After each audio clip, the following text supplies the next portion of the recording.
யாரேனும் தகவல் லஞ்சம் ஊழல் என்ற தகவல் வந்தாலே உடனே நடவடிக்கை. அதனுடைய முதற்கட்டமாக தான் நேற்று ஒருவர் இருவர் பணியிடை நீக்கம் செய்யப்படுவது தொடர்ந்து நடைபெற்று வந்தாலும் ஒரே நாளில் 200 பேரை ஒரே கையெழுத்தில் 200 பேர் வீட்டுக்கு அனுப்பியிருக்கிறார்கள். நேற்று போய் வீட்டில் ரெஸ்ட் எடுங்கள், நீங்கள் சஸ்பெண்ட் ஆகிவிட்டீர்கள், இனி வேலைக்கு வர வேண்டாம் என சொல்லி அனுப்பிவிட்டார்கள். டாஸ்மாக் ஊழியர்கள் தற்போது 24,000 பேர் இருக்கிறார்கள். ஏற்கனவே 717 கடைகள் மூடப்பட்டிருக்கின்றன. அந்த கடைகளின் பட்டியலையும் வெளியிட்டு விட்டார்கள். இந்த நேரத்திலே அந்த கடைகளில் பணியாற்றிய 3,500 பேரும் வேறு கடைகளுக்கு மாற்றப்பட்டார்கள். இந்த சூழ்நிலை தான் தற்பொழுது திடீரென டாஸ்மாகிலே 10 ரூபாய் கூடுதலாக வசூலித்தார் என்ற வந்த புகாரை அடுத்து ஒரே கையெழுத்திலே 200 பேரை வீட்டுக்கு அனுப்பியிருக்கிறார்கள். இதனால் தற்போது பெரும் குழப்பம் ஏற்பட்ட டாஸ்மாக் ஊழியர்களிடையே. இதற்கிடையே டாஸ்மாக் விற்பனையாளர்கள் எல்லாம் தற்பொழுது ஒரு உண்ணாவிரத போராட்டத்தை அறிவித்திருக்கிறார்கள். அதிலே ஊதிய உயர்வு, பணி நிரந்தரம் ஆகிய கோரிக்கைகளை வலியுறுத்தி ஒரு பக்கம் போராட்டம் நடந்து கொண்டிருக்கிறது. மறுபக்கத்திலே 200 பேரை வீட்டுக்கு அனுப்பிவிட்டார்கள். இது டாஸ்மாக் அந்த மதுத்துறை மட்டுமல்ல, டாஸ்மாகில் மட்டுமல்ல, தமிழக அரசின் இயங்குகின்ற எந்த துறையாக இருந்தாலும் லஞ்சம் ஊழல் என்ற தகவல்கள் வந்து நிரூபிக்கப்பட்டால் உடனடியாக நடவடிக்கை. முதலிலே சஸ்பெண்ட், பிறகு டிஸ்மிஸ் வரை செல்லும் என்ற வகையிலே முதலமைச்சர் விஜய் வாய்மொழி உத்தரவை போட்டிருக்கிறார். எனவே அனைத்து துறை அமைச்சர்களும் அதன் அடிப்படையிலே பம்பரமாக தற்போது சுழன்று கொண்டிருக்கிறார்கள். இதனால் தற்போது தலைமைச் செயலகமே பரபரப்பாக இயங்கிக் கொண்டிருக்கிறது.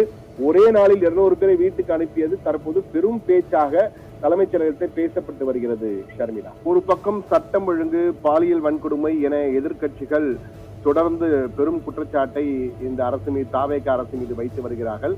மறுபக்கத்திலே விஜய் தன்னுடைய பாணியிலே ஒரு பக்கம் அமைதியாக இருக்கிறார், மறுபக்கத்திலே அமைதியாக சாட்டையை சுழற்ற ஆரம்பித்திருக்கிறார்.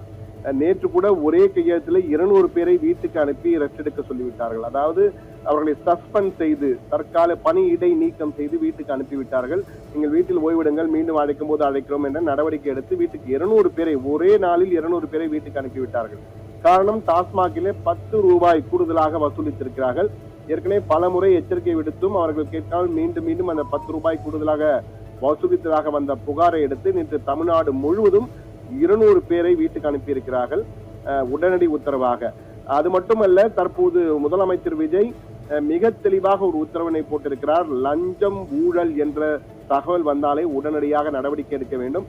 ஏற்கனவே அதற்காக பல புகார் எண்கள் எல்லாம் கொடுக்கப்பட்டிருக்கிறது, மின்னஞ்சல் முகவரி கொடுக்கப்பட்டிருக்கிறது. முதல்வரையே நேரடியாக தொடர்பு கொள்வதற்கும் மின்னஞ்சல் முகவரி மற்றும் தொலைபேசி எண்கள் கொடுக்கப்பட்டிருக்கின்றன. எனவே அதில் வரும் தகவல்களுக்கெல்லாம் உடனுக்குடன் நடவடிக்கை எடுக்கப்பட்டு வருவதாக தகவல் வந்து கொண்டிருக்கிறது.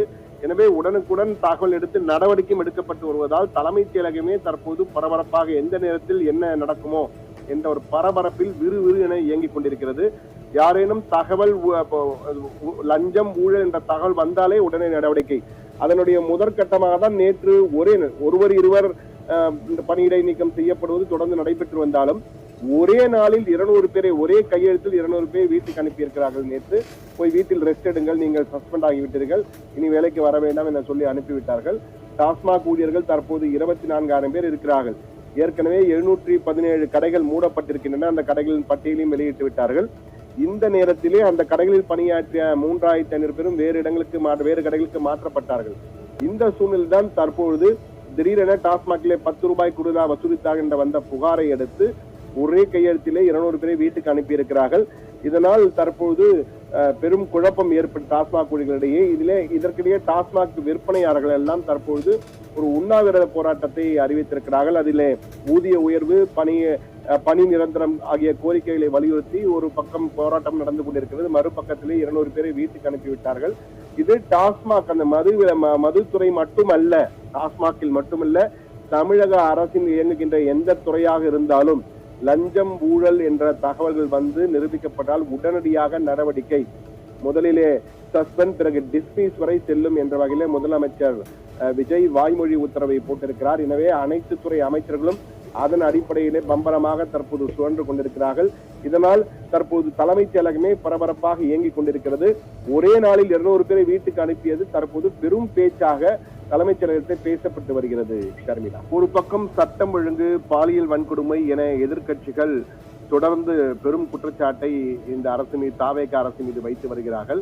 மறுபக்கத்திலே விஜய் தன்னுடைய பாணியிலே ஒரு பக்கம் அமைதியாக இருக்கிறார், மறுபக்கத்திலே அமைதியாக சாட்டையை சுழற்ற ஆரம்பித்திருக்கிறார். நேற்று கூட ஒரே கையெழுத்துல 200 பேரை வீட்டுக்கு அனுப்பி